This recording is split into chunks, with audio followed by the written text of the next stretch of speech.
Good evening and thank you for joining us tonight. I'm Jess Dowdrick. Adam Cellini has the night off. Topping our news tonight, Florida's most recently elected state representative has been in the House for just 11 days, but she's already pushing for major changes in Tallahassee. Representative Margaret Good is back in Sarasota, getting your input on gun control, then taking those concerns back to the state capitol. ABC 7's Erica Jackson joins us live from downtown Sarasota to share why hundreds of people in Sarasota want to see a change and fast. Erica. Good evening, Jess. I'm at the Selby Public Library where Representative Margaret Good just held her first town hall meeting. It was held in an auditorium inside of this building, which holds about 180 people. But before the meeting even began, dozens of people were turned away by library staff. Those in and outside the auditorium all had one topic in mind: to keep guns out of school in order to keep students safe. Now is the time to talk about this issue. Now is the time to make changes. Representative Margaret Good has been in the State House for less than 2 weeks, but she's already frustrated.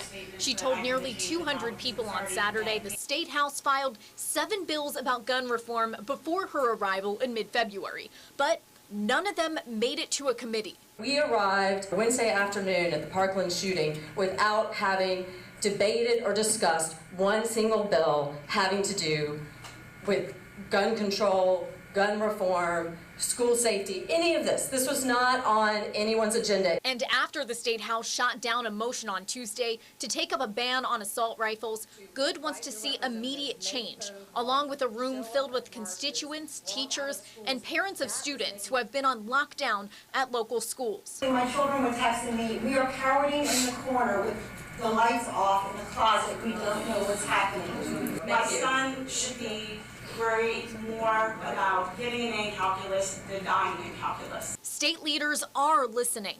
Governor Rick Scott's gun plan focuses on keeping guns out of the hands of dangerous people and raising the age for buyers. House Speaker Richard Corcoran wants teachers to carry guns in school. Good expressed arming teachers is 100% not the answer. The gun is the easiest thing to pick a fight with. Gun store owner Francis Missantone agrees with some aspects of the governor's proposal, explaining families of people with behavioral issues should keep guns in a safe and get them mental health help. They need to stop the root of the problem all the way back in grade school. They just won't do it. Good doesn't want the fight for gun control to become political because lives are on the line. This is not about whether you're a Democrat, whether you're a Republican, whether you're a non-party voter. This is about protecting our students, protecting our citizens, and ending this gun violence. Good says another gun control bill will be proposed in the State House in the next week. She didn't give any specifics about the bill, but she did say gun control advocates will be split, adding this is a good opportunity to contact state leaders in Tallahassee that have opposing viewpoints and express your concerns to those in Tallahassee. Reporting live in downtown Sarasota, Erica Jackson, ABC 7, your Suncoast News. Thank you, Erica. Just as the gun debate grows here on the Suncoast, across the country, similar discussions are being held. The president weighing in again on Twitter as the Broward County Sheriff investigates reports that more deputies did not engage during the Stoneman Douglas shooting. 10 days after the Florida high school shooting that killed 17 students and teachers, the debate about guns and gun safety remains front and center. The president once again pushing his idea of arming teachers, tweeting, "Armed educators and trusted people who work within a school love our students and will protect them. Not all agree this is the best way to prevent school massacres." I am not going to stop, ladies and gentlemen, till we get these AR-15s off of the streets and out of the hands of people who would use them to kill others. Republican Florida Governor Rick Scott breaking with the president, saying arming teachers is not the way to go. Instead, Scott suggests raising the minimum age to buy a gun. We will require all individuals purchasing firearms to be 21 or older. Parkland High School students demanding more gun safety laws are turning up the pressure on Congress to act. Thoughts and prayers are not nearly enough. Congress owes them something more.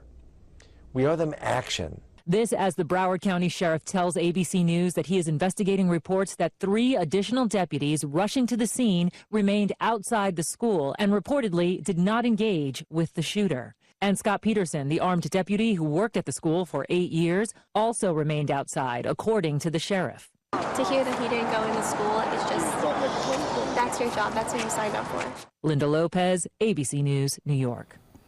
House and Senate leaders have outlined proposals that could lead to some armed teachers in public schools and requiring that gun purchasers be at least 21 years old. During a news conference at the state capitol, House Speaker Richard Corcoran said lawmakers are expected to spend $400 to $500 million on the issues.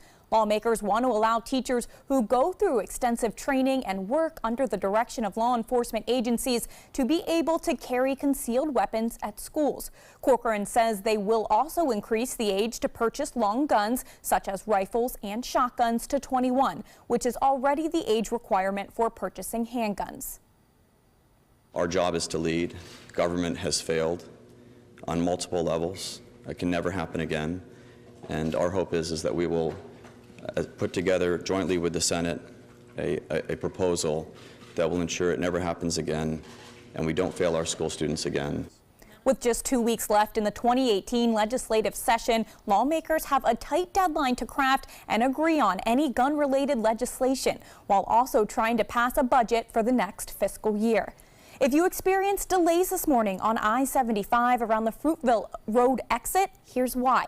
A car carrier heading southbound going up in flames around 9:30 this morning. The incident causing delays north all the way up past the State Road 64 exit and south from before the Clark Road exit. The scene has been cleared up since, but it's still unclear how the fire started.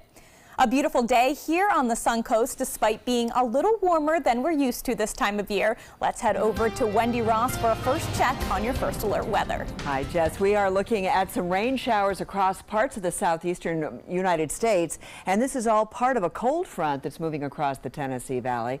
We are not looking at that much rain here across the state of Florida, just a few widely scattered showers, and most of that rain right now is on its way out. You can see we've had a couple of these showers moving on in right around the I-75 and east of I-75 areas and dissipating pretty quickly. So we're not looking at a lot of rain. In fact, many areas reporting fair skies right now, 76 degrees at this hour, winds coming in out of the west-southwest, and that sea breeze has helped to set up some of these showers. We're getting a little bit of cloud cover in Bradenton and down through Venice, but right here across the area of Sarasota, it's 76 degrees right now. And as the night wears on, we're expecting to see our temperatures gradually get down into the upper 60s. We have partly cloudy skies, as I mentioned right now, but we could see fair skies during the overnight time period. And we'll let you know what the rest of the weekend is shaping up to be in just a few minutes. Jess? Thanks, Wendy. The remains of a late evangelist Billy Graham have arrived at his library in Charlotte, North Carolina. Graham's body was driven out of his Christian training center at the Cove in Asheville this morning. The public has been invited to pay their respects at Graham's childhood home that is on library grounds. Then Graham's remains will be moved to the U.S. Capitol, where they will lie in honor for more than a week. Graham, who was often called America's pastor, passed away on Wednesday at the age of 99. President Trump commenting on the pastor's passing Friday at the Conservative Political Action Conference. This week, our nation lost an incredible leader who devoted his life to helping us understand what those words really mean. Leader. He was a leader. He's a great man. We will never forget the historic crowds, that voice, the energy, and the profound faith of a preacher named Billy Graham. The late Reverend will be laid to rest in a private ceremony at the Charlotte Library on Friday, March 2nd.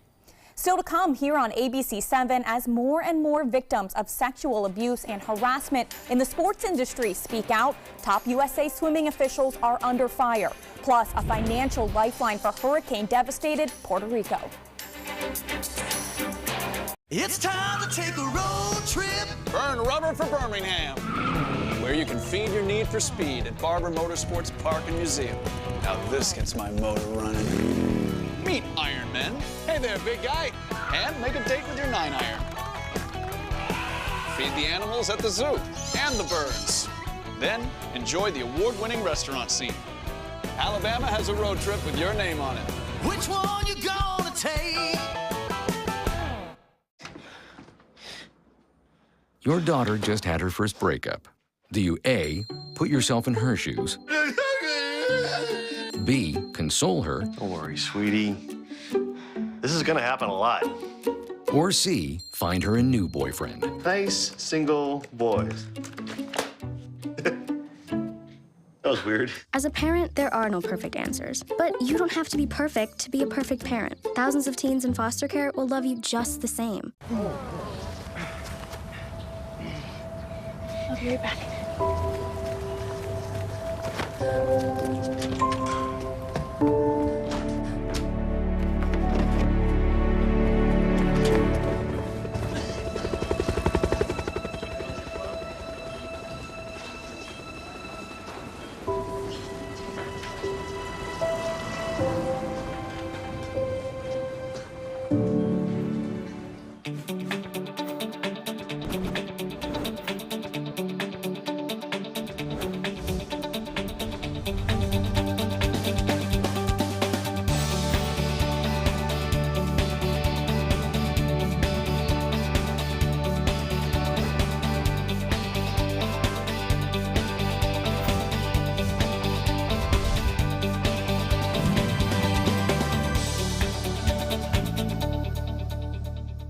Designers do it with style. Tell me what's going on here, because why you don't like my hair? The Mark and Mandy Show. In-depth design ideas. What is up with the tuck tape here? Let's cover it up. Amazing beauty and fashion tips. So Halle Berry has amazing skin. Her secret is coffee grounds. No. Delicious recipes. Today, I'm gonna show you a special dish that is sure to please that special someone in your life. Watch The Mark and Mandy Show right here on your favorite channel.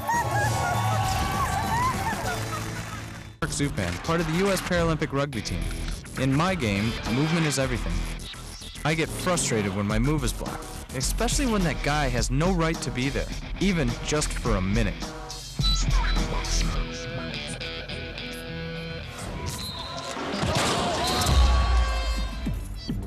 I love a challenge, but I don't like to play this game every day. A message from the United Spinal Association.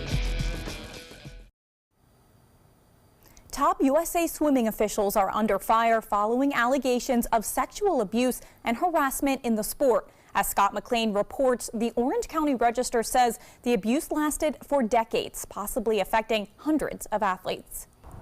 This story sounds strikingly similar to the culture at USA Gymnastics that allowed Larry Nassar to sexually abuse more than 150 young athletes. The difference in this case is that we're not talking about a single predator, but potentially hundreds of them. On Thursday, 2 top executives from USA Swimming resigned, including Susan Wessner, the executive in charge of the Safe Sport initiative that was created to protect young athletes. Wessner resigned, acknowledging that she'd had a brief romantic encounter with a swim coach. The problem is that she was later assigned to oversee an investigation of sexual abuse of that same swim coach, and she never disclosed that encounter. We spoke to one accuser in a different case, a college-level swimmer named Jancy Thompson, the second athlete to accuse her former coach, Norm Havercroft, of sexual abuse. In her case, she says it started when she was 15 years old.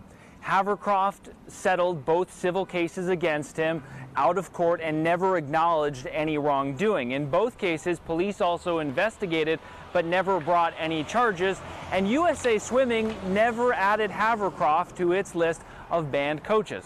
Thompson says USA Swimming should have done more. I wonder if USA Swimming had recognized a problem in that case, whether you think that you would have been abused. If they would have recognized it and suspended him or even taken him off, the coaching list for a while, I would have gone to another swim team. My mom would have taken me somewhere else, and none of this would have happened. Or if he was suspended, for a period of time, we would have gone elsewhere. And it would be a completely different story. USA Swimming has added about 150 names to its list of coaches and officials who are banned from the sport, many for sexual abuse allegations, and it says it is committed to adding even more. Meanwhile, on Capitol Hill, a House Congressional Committee promised last month to look into allegations of sexual abuse in organized sport, including allegations against USA Swimming. Scott McLean, San Jose, California. The scandal led to the resignation of another USA Swimming executive, Pat Hogan. According to the Orange County Register, he recommended another employee who was fired over alleged sexual abuse for a separate job working with children. Hogan denies the claim, and it's unclear why he stepped down. A financial lifeline for hurricane-devastated Puerto Rico. The U.S. Department of Housing and Urban Development says it's awarding the island $1.5 billion to help it recover from Hurricanes Irma and Maria.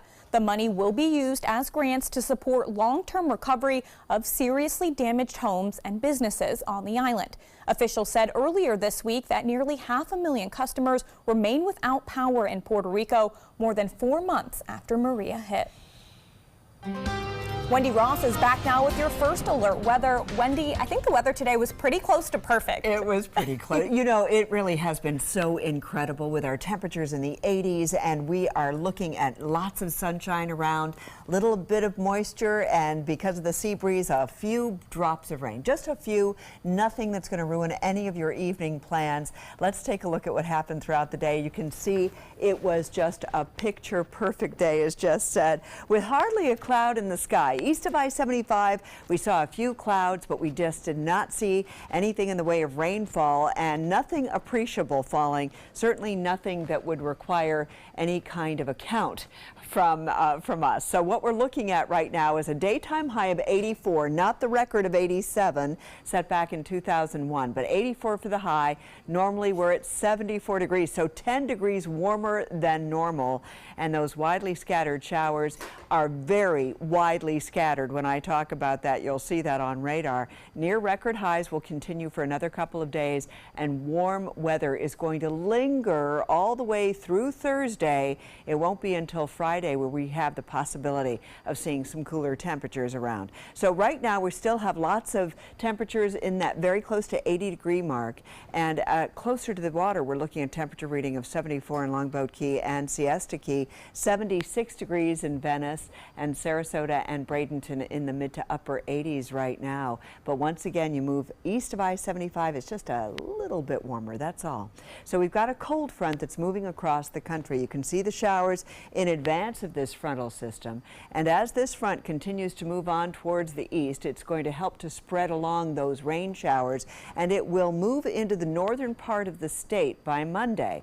However, it doesn't go any farther south than that. High pressure is still our fair weather friend, and because of that high pressure system sitting firmly in place, we will continue to see plenty of sunshine around the Sunshine State with just a few of those widely scattered showers that I'm talking about. They've got nasty conditions from Minneapolis all the way over to Chicago. We're looking at that band of rain which is continuing to move towards the east, affecting part of the northeastern sections of the country. But as you can see, for us, we're just getting a smattering of rain, hardly anything, nothing measurable. So as we're looking at these showers, they're moving from the south to the north, and we may see just a few of those showers for a couple of hours over the evening hours, but then once they move on up, they are going to be dissipating, and we are not looking for this to be an all-night event. As a matter of fact, we're expecting to see mostly fair skies during the overnight time period, and when you wake up tomorrow morning, plenty of sunshine to start off your day. So we are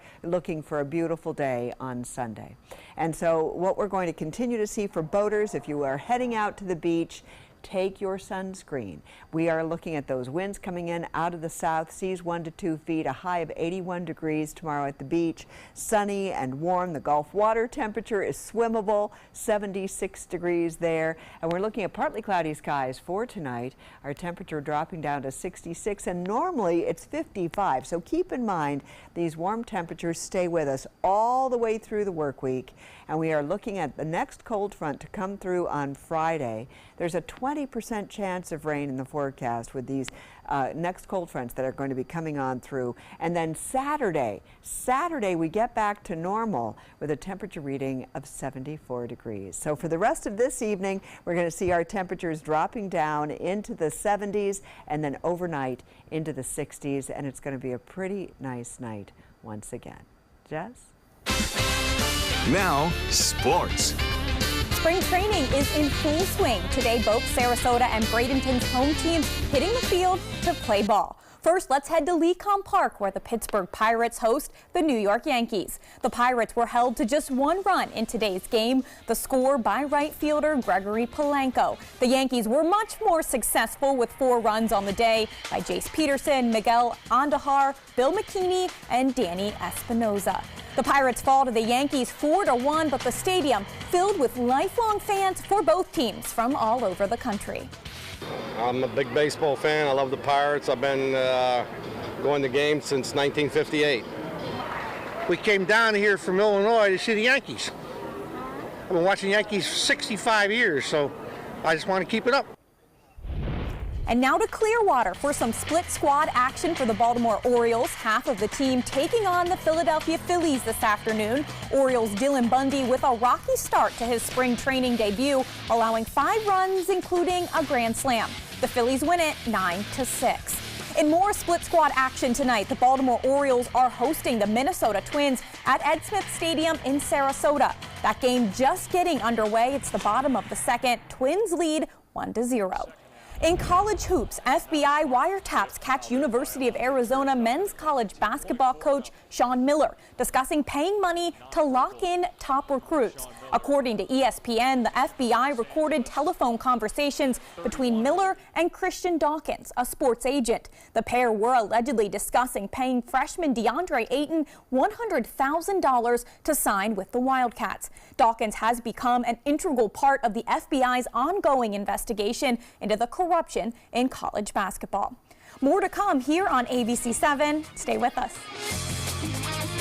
Looking for something fun to do on a Friday night? Then come to Music on Main, the first Friday of every month at Lakewood Ranch. Enjoy free live music, dancing, great food, and lots of fun for every family member, even the furry ones. Meet up with friends, enjoy activities for the kids, or make it a special date night. And be sure to stop by the ABC 7 booth and say hello.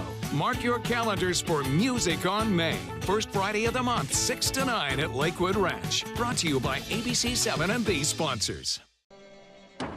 Every child follows a path in life.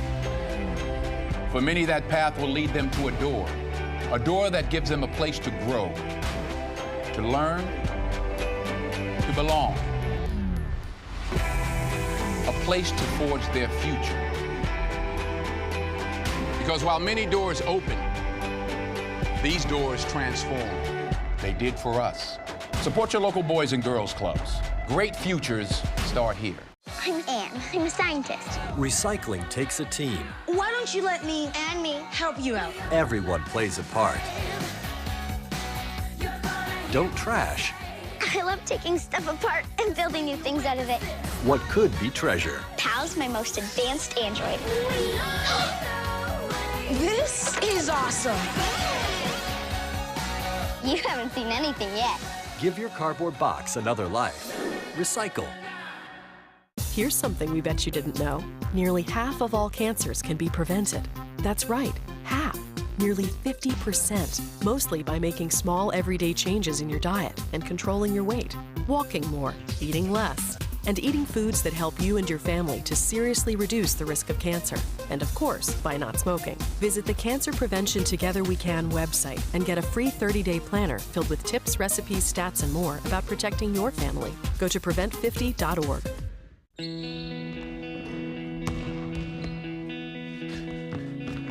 I just need a second. Is your weight holding you back and affecting your health? Did you see this? Your cousin had a heart attack. Really? Excess weight or obesity can be serious, but you can do something about it. Visit yourweightmatters.org. Download the free toolkit to prepare you to speak with a healthcare provider. Your weight does matter. Accept the challenge and take charge today. Visit yourweightmatters.org. For more than 100 years, American Humane Association has been teaching kids to be kind to animals. those in our homes, on the farms, on the silver screen, and wildlife conservation caring for the world's vanishing creatures. But we can't do it alone. Visit kindness100.org to find ways to teach kids how they can make a more caring, compassionate, and humane world for all of us. Keep up with the Suncoast. Watch your favorite ABC7 shows on your streaming device. Don't look down. Suncoast residents face their fears today by rappelling from the top of Hyatt Regency. Among the brave ones, Sheriff Rick Wells of the Manatee County Sheriff's Office and Chief Bernadette DePino of the Sarasota Police Department. In all, 80 people taking that step off the edge as part of a fundraiser for the Suncoast chapter of Youth for Christ. The proceeds going to help local Suncoast school children. We're a mentoring organization, so we try to partner with different churches and other organizations and schools to reach kids that are coming from broken homes and tough situations, to really come alongside them and change the course of their life. As of this afternoon, the group raising $121,000 of its $125,000 goal.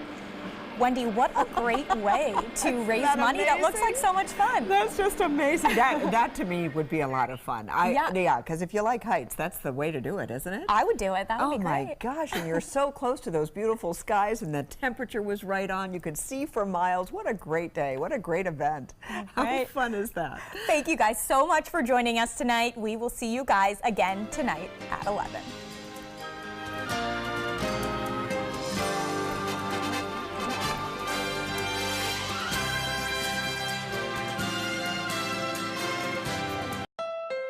Thousands of award-winning Honda SUVs are on sale from $189 a month during the Honda President's Day sales event. You've got to see these SUVs. Get a surprisingly spacious 2018 HR-V, $189 a month, or step up to Pilot for $289 a month with available seating for 8. Plus, we have Motor Trend's SUV of the Year, the 2018 CR-V, and Ridgeline, a Car and Driver's 10 Best. All on sale for up to $3,805 less than the competition at your local Honda dealer.